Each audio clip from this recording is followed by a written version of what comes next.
Islamic message and get stick to it. That's what it worries me. And I'm sure there are some of them who do that. What happened to you that you didn't follow your mother's footsteps?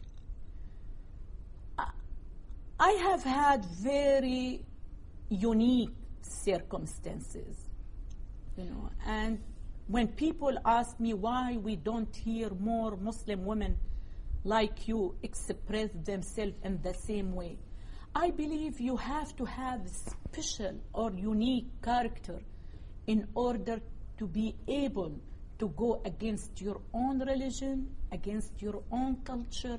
It is not easy. It has been very draining. I said whatever I said about Islam, my life will never be the same.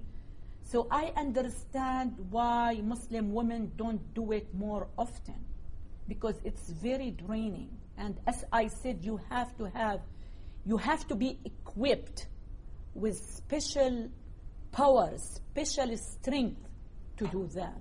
And I am. But there were also circumstances in your life that make you see really, like what? What was the pivotal event in your life? I am a medical doctor. It helped me to evaluate my teachings under my scientific microscope. I was born and raised as a Muslim and lived for 30 years of my life under Islamic Sharia. Then I moved to a free country. I felt, I was protected by the law and I was free enough to express my life. Plus, my husband plays a role in shaping, helping me actually to shape my thoughts about Islam. I've heard you tell the story of your niece who was married to... many experiences, many experiences. And it took me a book called The God Who Hates to answer your question, because it didn't happen overnight. There were many turning points of my life, and the story of my niece was one of it. But I couldn't realize the reason behind my niece's tragedy until I went and I lived in a free society. And what did you then realize about Islam that is so bad? Because I give you one example. My niece was forced to marry her cousin. When she was 11, he was over 40. He was very abusive man, and she didn't have the right to ask for divorce. Her father was not able to help her many times. She escaped from her husband's house to her father's, begging her dad to allow her to stay with her family, and he would say, it's shame for a Muslim woman to leave her husband's house without his permission. Go back, I will talk to him, I promise he will be better. Eventually, she committed suicide, leaving 4 children behind. Her marriage was valid under Islamic Sharia. And that's where I started question myself. What kind of religious law that allows a man over 40 to marry a child at the age of 11? When I found out, even I knew that before, but I wasn't able to distinguish between, I was brainwashed to the point I wasn't able to distinguish between right and wrong. I knew that Muhammad married his second wife, Aisha, when she was 9. And some even texts say she was 6. He was over 50.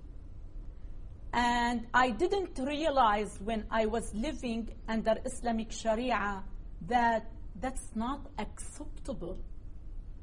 So living in the United States has helped me to open my mind, to open my eyes, and I started to question myself. What kind of prophet, when he married a very young girl, 9 years old, and he was her grandfather's age? So I started from there. And eventually, I have become who I am today. But what you described just a moment ago would be illegal in the Netherlands. You cannot marry someone who's underage, for example. But some Muslims are trying to apply Islamic Sharia. And here in the Netherlands? I heard everywhere in the West. There, I heard that I was very involved with my Muslim community in the United States. And I had heard it a million times that they were here to eventually replace the American Constitution with Islamic Sharia. And this is their goal, this is their mission, is to spread Islam and to take over. This is the underlying foundation of Islam. Yes. We are indoctrinated at very early age to believe in it, to believe that we have to fight for the sake of Allah. Some of them don't because they are weak to do it. They don't have the means to do it. And once they do, they will do it. You've said, I've decided to fight Islam itself, not just extremism, Wahhabism, but Islam. Because I don't believe there is radical Islam. I truly believe the term radical Islam is Western trademark. The West invented this term for the sake of being politically correct. Growing up in Syria, I had never heard of radical Islam, Wahhabi Islam, militant Islam, political Islam. I heard only of one Islam, the normal Islam.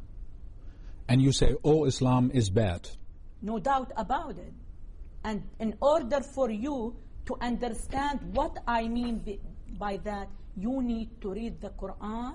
And the biggest problem is with Muhammad's life, the way he conducted his life.